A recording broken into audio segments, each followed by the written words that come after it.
Well, if you have basic pattern recognition, you knew this was coming. Welcome to the fair review of Season 3 of Castlevania. Just like the last two, episode by episode. Aha! See? You guys do know how to layer animation behind stagnant objects. So again, what the fuck was this? Sorry, last time I'll bring that up. Probably. Right off the bat, sound design is carried over, they still atmosphere like badasses, and Alucard is characterized beautifully. A month alone and he's talking to dolls of his friends in mocking voices and is self-aware enough to know that that's weird. Almost listening to a hare talk about media levels of weird. Also, Belmont stole one of Dracula's capes.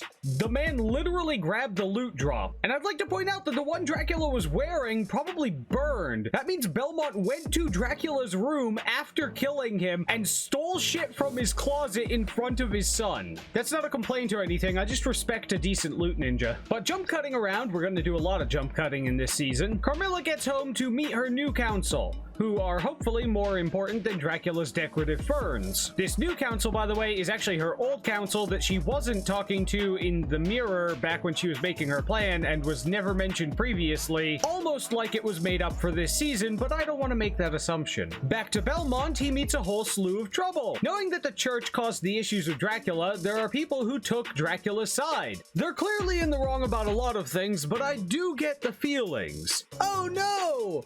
Dracula's gone genocidal! How did this happen? Oh, we killed his wife, lol. Ah! Well, he's attacking with monsters. Where are the Belmonts? Our resident monster hunters. We could really use them to— We excommunicated them and had them hunted down and killed. Oh! Whose side are you on again? Not saying they're right, just saying I get it. And Belmont's foot is immediately and magnetically drawn to his mouth. Oh my god. That is better than sex.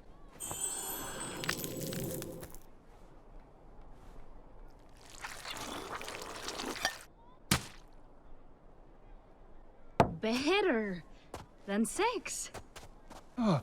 Well, no, not differently good. Pretty sure she just invented the slushy, by the way. Mostly just a setup episode, but the time is more evenly distributed between stories to give more simultaneous of a feel. A good sign, except Isaac. Don't know where he is. I do want to know how Hector's vampires are pure natural things without malice philosophy will cope now that he's with a cruel vindictive one rather than the one example he had previously and had based his entire perspective on. Episode 2 starts out with us seeing Isaac and his new army. He gets a viewing mirror. He had wanted a transmission mirror, but someone else had beat him to it, and finally someone uses it for what they should. Also, this mirror has a personality of sorts and wants to be called Sir. So the mirrors are smart in a way. But yeah, he uses it for actual intel gathering. I know, revolutionary idea to use a mirror that lets you view things far away to gather intel. Though I'm not exactly sure how Isaac knows that Hector betrayed Dracula. I'll let it go, because there were some night creatures that flew by in the fight, but they really should have showed us their involvement in the fight, but, you know, whatever. Isaac's character journey is frankly pretty great in this season, so I don't really care how he knew. We'll assume that a night creature attacked someone somewhere and someone saw it. Though Carmilla reveals her plan to her council. Take a long piece of land and control it with Hector's night creatures. Her council points out that night creatures are loyal to their forge master first, thusly allowing him to make an army after dragging him for miles, treating him like shit, and locking him up might be, tactically speaking, a dumb fucking idea. But they have a manipulative member who wants to try her hand at him. Luckily, the characters are out in full force to keep me in. Seriously, what was the budget on this? How did the Star Wars sequels have such inhuman and poorly written characters? With $837 million in their budget, I would have expected Disney not to be outshined by a Netflix cartoon. Back to the village, we meet Germain. We don't know his exact goals, but we know he's a clever guy and he's looking for something. Jump cut back to Alucard and we meet two people who claim to be from Japan. Also, the show takes place around 1476. Japan wasn't really unified until 1590. You're about 100 years early, show. Granted, they might just not be specifying where on the landmass they are from, from, but still. It's like saying, I'm from Europe. That's not super useful. There's a lot of countries there. They also call it Japan, even though that isn't and wasn't the internally used name, but show needs people to know where the characters are from and what they're talking about. Now that... wait... they left like tops 2 months ago. It takes several months to a year to go the whole Silk Road, and they got from here to here as 2 people in 2 to 3 months? Fast as fuck, boy. Given that this story interacts 0% with the others, maybe they could have told it later. To be honest, the Flash siblings are one of the few stories that might have been better told as a flashback or a montage. Because as of right now, they traversed an entire continent in impossible time just to line up a timeline that doesn't actually need to be lined up. Now that the primary setups are done, we're getting into some meat. And we've got some factions: Carmilla, Isaac, Sypha, and Belmont, then Alucard and the disposable character springboards. Overall, it's starting up nicely, and I hear it's a full 2 seasons of continuous story, which should help the pacing issues. So Sypha is an adrenaline junkie now. She got the taste for it and now she craves it. And as much as he resists, Trevor is having fun too. If only because she is. More good humanization in this season. Good to see that that's still there. Now where's yours, Ray? Again, 837 million. But the town that they're in has a creepy priory that they've been asked to look into, as it's got creepy people coming in and seems to worship Dracula. Also, a magic rave happened after a night creature fell through the roof and the town judge wasn't invited. Then a beautiful conversation between Isaac and the captain of the ship he's on, forcing him to confront his lack of direction and loss of faith. Currently, he's driven by revenge, but after that, he doesn't seem to have a plan, really. This was a meaningful discussion between characters. Isaac spent his life focusing on the cruelty of people, believing it to be the only thing of note in the species. He hasn't turned around yet, but his internal conflicts and the counterpoints the captain made are pushing him to question his stance on people as a whole. Hector has the opposite arc, being subjected only to cruel vampires after trusting them, possibly becoming harder due to seeing the flaw in his perspective that vampires were without malice. Episode 4 opens with the backstory of Cho, the smoke vampire who died like a bitch to one spell, had no lines, and really had no impact. Of all the dead council to expand on, I think Gumberbund or whatever would be the one. He at least had a name. She sounds neat now, almost like I would have wanted to see a story of her, but they burned that bridge. And no amount of badass backstory helps her image because I saw her twiddle her thumbs in the throne room only to die to the second attack thrown at her. This is the problem with mistakes. The her that I saw last season, underdeveloped, useless, and weak, has impacted the her you're trying to sell me now. It feels like you're trying to make the spider sound bigger than the picture shows, so you seem less crazy that you burned your house down. It's storytelling gaslighting. Anyway, after hearing their story, Alucard says he'll help the 2 people who came here via race car, I can only presume, and we cut back to the town. Germain, whose motives are still unknown, enters the priory. The monks believe that Hell and Lucifer are from God and therefore parts of his wisdom. They seem to see Hell as the ideal destination. Germain gains their trust by telling them that the mark that they received from a night creature is the alchemical symbol for sulfur and used to symbolize hell. They are delighted and ask him to look for more in the books that they can't read. And remember that they can't read those books because it's rather important later. We cut back to Hector and Lenore, the resident diplomat, and they have a very good conversation that I would love to show you, but I won't because it took me around 6 tries to get a version of the last one that YouTube would let through, and I'm sick of revisions. It's good. The dialogue equals good. The power shifts and subtle suggestions being used to move the topics towards her end are effective. And given the continued need for his cooperation, neither we nor Hector have reason to believe that her promises are empty. If they need you happy and willing, betrayal is unlikely. Isaac arrives at his destination and gets exactly the treatment you would expect of someone who arrived with an entire army of demons. Unreasonable people. He gets to be a badass, and I'm honestly rooting for him sometimes because, as he said, "One day the last one of you will ask me, why did you work with Dracula himself to murder all the people? And you know what I'll say? It's because you're all so fucking rude." And he very much got to be a serious badass here. Turns out you can even do Forge Master magic during a fight. Pretty fucking cool. Though I'd like to point out that the ones he just made haven't actually received an order from him. Episode 4 lifted hard and set up a lot of working pieces. They are definitely going to need 2 seasons to work all these out. Especially Isaac and Carmilla, because both of them seem to be approaching their destination much slower than the other two.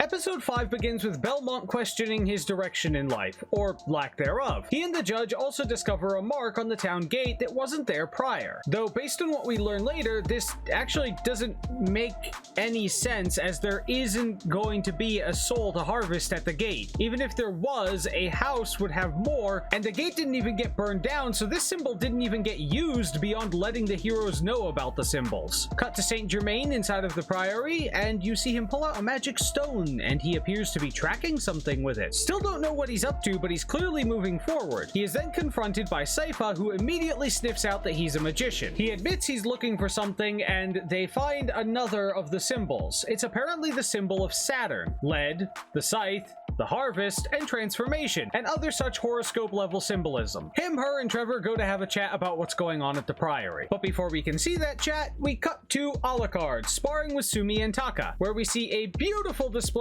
of how not to fight with a sword. Fact, if you're turning your back to the enemy while advancing, or at all really, you're going to die and you deserve it. My faith that these people have any skill was not affirmed by this scene at all. But that's okay, because throughout this entire season, they're never portrayed as anything even remotely competent. Luckily, Alucard gives good advice. Vampires are like corium, best enjoyed from a distance. They have much better speed and strength, and so maximizing your time to react and minimizing their access to you is smart tactics. Honestly disappointed with that choreography though. Cutting back to St. Germain, he claims to be looking for the infinite corridor. He lost someone in it, and he wants to find a way back in. Entrances to it fade in and out of existence, and it can lead to many times, places, and potentially even to hell, just like the internet. Though having beaten Bed of Chaos, I can say with certainty that I've already been to hell and it sucks. Worst Souls boss ever. But Germain says he wants no part of whatever is going on in the priory, and Sypha and Belmont point out that the night creature landing there was likely not an accident, and end the episode on the idea that maybe it never left. In episode 5, I'm really struggling to get Alucard's slice of life spin-off. It has no bearing on the rest of the story. I get that Alucard's mental maintenance will give him an arc, but at least give them a night creature to fight. It's like they're realizing that human-like interactions were part of the carrying force of season 2 and decided to dedicate a whole branch to it. I just hope they find a way to tie it back together later, or make some kind of progression obvious. Spoiler, they do not. We never see progress in training, knowledge, or really their relationship, just basic conversations with growth implied in between. Like jump cutting through a slice of life romance. You never really see any of the developing moments, you just see the result after they've gotten there. We start with Lenore and Hector. He has further worked towards their side with casual mentions of Dracula's deception. Carmilla and Hulk Hogan's evil Rule 36 vampire OC discuss their plans and point out a few minor flaws. A. Carmilla beat the shit out of someone they need to willingly help them in order to enact their plan, and they might not be able to trust him anymore because of her. B. They need a lot of bodies for him to forge, and they also need their food stock to be, alive in order to eat them. They said that Carmilla was a dreamer who makes the schemes while they make it work. I'm getting the feeling that she gets really foggy fast the further forward she needs to plan. This is one of the things they addressed. In season 2, what was her plan without the bishop? If she doesn't have the manpower to hold larger turf now, how was she going to hold Drax's turf without his army, which she killed? The War Council all had their own territory. They weren't going to help. And now here she wants to use the Forge Master to take a whole strait of land, yet doesn't seem to have any idea as to the actual workings of how that would happen. And her council has to act as the reasonable ones pointing out the issues. And with her vague idea being put into practice before any real plan has been put out, I'm starting to wonder if she was one of the people who founded this channel.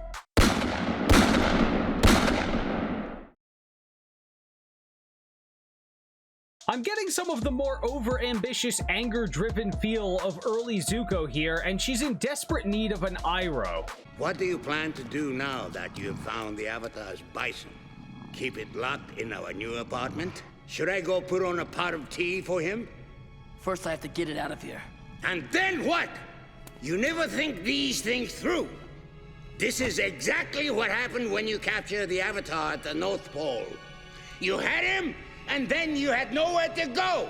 I would have figured something out. No! If his friends hadn't found you, you would have frozen to death. We then get a dream of the Infinite Corridor. It's trippy as fuck, leading to all kinds of strange places, worlds, and maybe even times.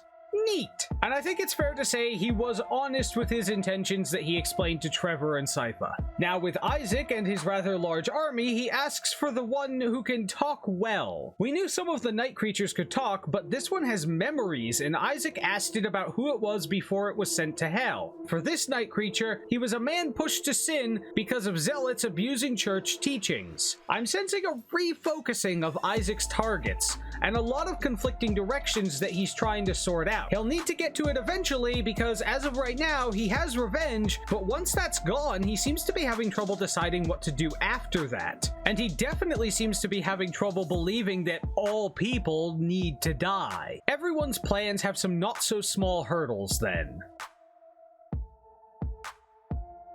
Alucard takes the Flash siblings down to the Belmont hold while clarifying that there is more to the knowledge down there than killing lots of people. Joe had many human warrior slaves. Maybe more than we can take on our own. Well, we can look at tactics. And the lightning lamps? Can lightning be a weapon too? Could you make lightning kill a lot of people at once? Let's start small, shall we? That's a truly concerning focus.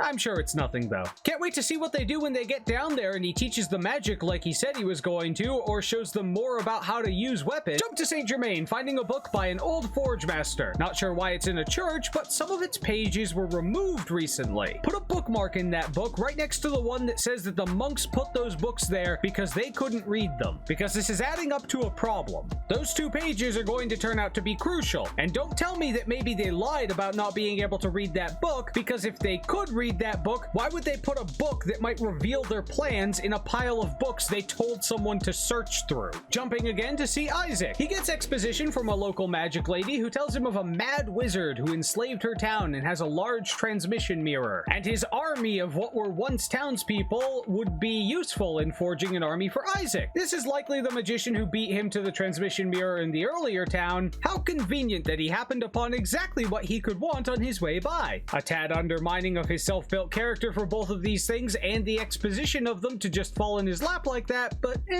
Also, how common is magic in this world? Because this dude can't move like 5 steps without tripping over another wizard. But we're jumping back to Belmont and how they happened upon this small town's events while traveling in what might as well have been a random direction. So no time to think about Isaac, as we can only handle one contrivance at a time. Belmont and Sypha are going to interrogate a monk along with the town judge. The monks had been carving symbols that has to do with transforming, death, and harvesting, and the old Forge Master book is missing pages about bringing souls from hell. We do have some interconnected storylines here, except Alucard. He's derping around on a side quest with 2 people that have a suspicious interest in the castle's engine and ways to kill a large number of people. But Alucard's lonely as fuck and seems to be looking past these red flags, which really sucks because he's trying to form trust in all the wrong places. Also, pedantic time!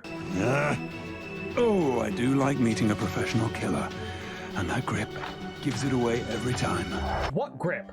Wrong? A stab of opportunity maybe, but all the stabs and slashes he does would be better performed holding the knife blade forward, with way more versatility and power. You could have referenced his stance instead and had him hold the knife right. Instead, he looks like an idiot. Jump storylines again. The night creature that landed in the church never left and it isn't dead. The plot thickens. I suspect this one can talk and has been giving advice, though we learn later that he can't actually, and he's just been using like telepathy or something. The cuts around keep things lively, but they honestly make the stories a bit jarring to shift between. And don't let any of that distract you from the fact that only Isaac's story really had revelations this episode. The rest was just people catching up on things we already knew, except the Forge Master book, which again, we have a bishop-style bookmark in, don't forget it.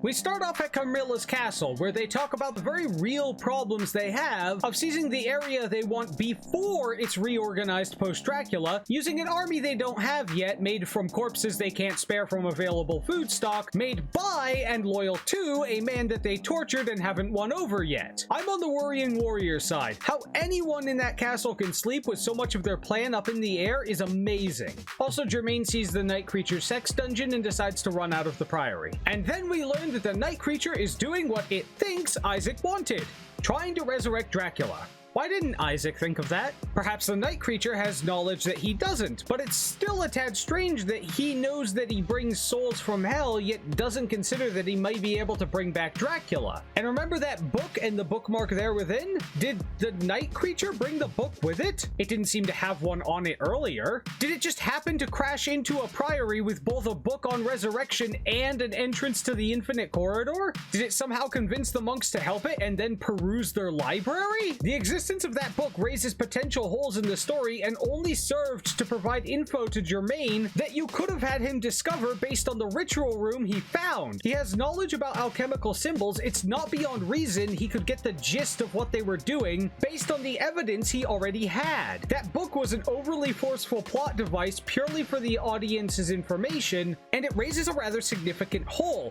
The 2 pages missing are about bringing something back from hell. That could have only been the night creature that removed those pages because the monks can't read that book, which means it crashed into their priory, noticed that they happened to have an infinite corridor opening there, perused their library and discovered that they also just happened to have a book by a forge master on resurrection, and concocted this entire plan by pure chance. But an even better question would be why they tore out 2 pages instead of just bringing the fucking book down with them. There's a big old hole in this plan they seem to be pushing. But anyway, Lenore and Hector have a chat about diplomacy and philosophy, during which she casually makes it seem like he won't be needed, despite the long-term application of their plans still requiring him. And she acts like she would run away with him, all while claiming to be loyal. He's still too gullible a man. But their conversation showed a very clean manipulation by her on a very mentally innocent man. A+ in the armament types though. Pole arms. They're just the right choice in most battlefields. And so things in the town are coming to a peak, the judge is storming the priory, and the monks are beginning the ritual. Let's fucking go. Before we get into the episode, a note to writers and animators. This is not what a tomato looked like in medieval times. Basically, every piece of produce you buy in a store is a lie. They were all domesticated to be uniform, and your all-natural diet is full of man-made, selectively bred products that can't survive without people. This has nothing to do with the actual story, I just thought I'd point it out. So anyway, the townspeople's souls are harvested in a huge spiral of fire, Hector bangs Lenore, Isaac fights an army of brain zombies, and Sumi and Taka seduce Alucard. This results in Isaac killing King Wizard, Lenore putting some kind of curse on Hector, what a surprise, then Sumi and Taka betraying Alucard, and a gate to hell opening. So one story at a time. Township. Everything was pretty normal. The action was mostly kill shots and heavily cut chaos. Not too much to analyze, though most of the wide shots showed that this was not the fight we're supposed to be focusing on. We saw all the steps up to the fruition of this story, though the symbol carved on the town gate still makes no sense. There might be a guard in there, but surely more houses makes more sense, more souls. And the town gate didn't even burn like the others, so why not have the judge see one on a house? The front gate makes no sense and didn't come into play. Just there for the judge to see, I guess. Hector... yeah, I get it. She's hot. I'd hit it. And on the peak, while balls deep in an undead magical cannibal corpse, he likely wasn't in the best of mind to think about what he was saying. So yeah, I guess he could have been tricked into that oath. Isaac was outnumbered and almost enchanted, but managed a victory. As a mage, he can sense and feel magic, so I guess he's a little resistant to it. Now, with an army, he can move towards his final goal. Though how night creatures work still baffles me. They seem to need interpretable commands, yet the one at the priory seemed to be cut off on its own quest based on what it thinks he wants. The fact that he didn't know full resurrection was an option means that he doesn't know what they do. So I guess they have free will so long as they think the Forge Master would be chill with it? That's it. That's probably what Bill wants. Too bad about King Mindfucker, though. He seemed to be on quite the quest of his own, but I guess it wasn't important to us. A huge army led by a powerful man on a driven mission, but I guess it wasn't worth talking about in the grand scheme of things. Frankly, I would have preferred more on that wizard than anything to do with Sumi Taka bits. But speaking of Sumi and Taka, they confused the fuck out of me. Why? Their fascination with killing would make me think they have plans to take over Japan, but their conversations while alone would seem to suggest that they weren't hateful. Why talk in character to just each other if they were? Looking forward to seeing a motivation. Though after wasting my time with idle conversations that did nothing but contradict their apparent goals, they could have instead hinted towards this weird three-way sex thing that Alucard was just kinda okay with. I know when I see a pair of siblings I'm friends with, my first thoughts are, damn, I want them to fuck me together on my bed while I'm trying to sleep. But my therapist has told me these thoughts are abnormal and concerning, so this would seem to be a tad off. So Isaac gets his magic transmission mirror and tells his army to put out the fires and no more destruction, because a new civilization might move in one day. Oh, so I guess he's not going to kill everything after his revenge. Good to know. Sypha and the two people who can't fight 6 enemies at once with magic stand before a portal to hell. A bunch of hellish things come out and surround the heroes. Sypha and Belmont almost lost in a 1v1 against these flying dudes, so show over. They lose on, like, every level. But the 11 different creatures decide to attack in groups of 2 to 3, so things work out. The fight looked cool versus the enemies that were on screen, but my mind wouldn't let me forget that for half or more of these moves, there's enemies just standing by doing nothing. The arrow dude specifically would only continuous fire if he was on screen. Off screen, he kept pausing. That being said, the fight was absolutely a gem to watch at times.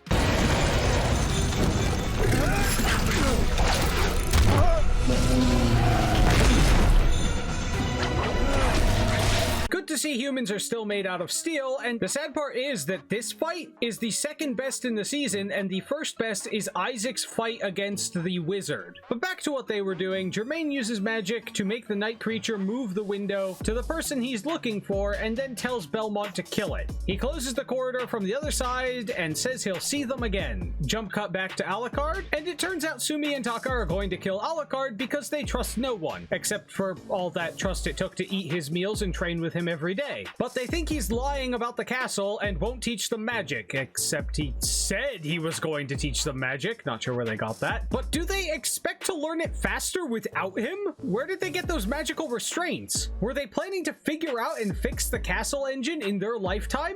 Alone? They don't even know anything about magic yet they expect to repair and pilot a castle to found an empire? Them and what army? They don't even have the strength to win a fight against the person they're killing for it. Maybe they are related to the Flash. Cross the continent in record time? Bafflingly stupid planning skills. So anyway, he kills them with his magic sword. I sincerely hope that this is really relevant to his character arc, because I feel like we spent a lot of time on these two idiots just for them to die, only to not spend time on a magical mind-controlling wizard. Back to the village, the judge told the priory leader to go a certain route that led to his death, one that he had previously told a child to go to. Then asked Sypha to burn down his house. Turns out the little pleasures that the judge said came with the job included tricking children into his punji pit. The adrenaline rush of finding an adventure wasn't so great, was it, Sypha? And finally, Lenore puts a cursed ring on Hector and forces him to be loyal. She made Hector into a pet, which, now that it's him being controlled, it turns out he objects to. Karma's a bitch, isn't it, buddy? But the conversation before was eye-opening. The others of the group know that Carmilla has no real planning skills and that it's them that makes things work. And Carmilla refuses to give credit or even admit that the others are skilled, viewing herself as the leader. This can only end poorly. So let's start to end these characters. Or at least the main ones. Alucard started lonely, trying to connect to people, only to be betrayed and has retreated into the loneliness. Not only making his father's mistake, but also using his style of ward to keep solicitors from attempting contact. And I'll admit, this would very likely keep the Jehovah's Witnesses away. His arc was reasonable even if his guests weren't, and I'm sure it will be important later. Some parts, like Sumitaka's conversations about getting food, were there for no reason but to remind us that things were still happening happening with them. They could have cut a few of those bits, and their complaint about him not teaching magic made no sense since he said he would. But they were pretty irrational people. Like, stupidly so. Overall, nothing impressive beyond their magic travel time. And no, I will never get over that. Germain might come back. Other than that, no notes. He was going to find someone and could do some magic. Nothing combat related, though. He felt like he had a story, but we didn't really get much of it. Yet even still, he was pretty well characterized for someone who, overall, had very little screen time. The town judge was a surprisingly fucked up guy. This seemed to fall in line with the average in Belmont's life. You know, lots of fucked up people, not a lot of happy endings, but Jesus fucking Christ! A serial child murderer who collects their shoes? That was beyond out of left field. It was the runner being hit by a Disney cruise ship levels of unexpected. Belmont and Sypha started out riding high on a clean victory with a clear evil. Adrenaline junkies full of confidence, only to get out into the real world and see horrors like Ingreshet and worse. The townspeople suffered lots of deaths, the judge was a serial killer, Germain is lost to them, and the night creatures still roam. Now they're on an adventure with a little bit of perspective thrown in. Even with a technical victory in preventing Dracula's resurrection, often success doesn't mean happy ending. A reality check that Sypha was lacking, and Belmont seemed to be forgetting. Hector learned to trust again, only to learn that being a posh pet still feels awful. A lesson he needed, though he seems far from done realizing his movement forward. Also, Lenore said that he was good at sex and she wants to keep having it with him, but considers him a pet, so this is kind of the equivalent of her fucking her dog. Just saying. Carmilla and friends have a rather tentative relationship. They started in recovery and have moved on to action. And they must have asked the same question I did. Other than dropping a half-baked scheme on the desk and dipping, has Carmilla been doing anything other than walking around complaining?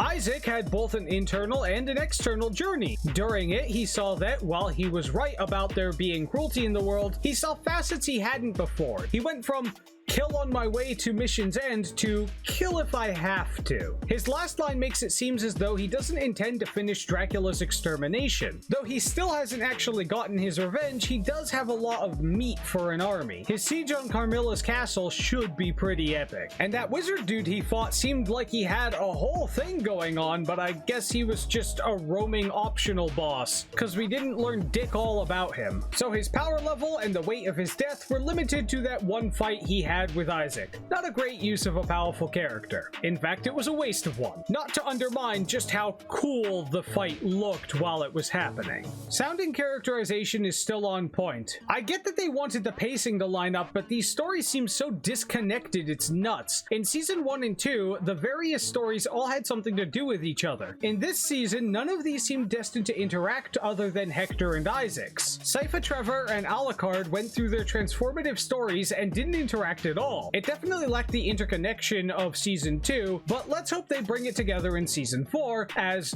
yet again, this feels more like a setup than the full story. Though the fact that only some random night creature had the idea to bring back Dracula still bugs me. I would say I enjoyed this a bit less than season 2, if only because things were so disconnected, and at the same time, a lot of the pacing issues were still there. We spent a huge amount of the time setting up the finales for each individual story, and then the whole of the last 2 episodes rapidly cutting through the finale of each individual one. But like, share, comment, subscribe, and follow me on Twitter, and let me know, how did you guys like this season? Was there anything I missed? Let me know in the comments, and if you don't like how unfinal this video feels, well, that's how I felt with 2 side quests trying to Game of Thrones a world of stories ahead of me, and now I'm concerned it'll end similarly. So I'll worry, and you guys can be entertainingly angry.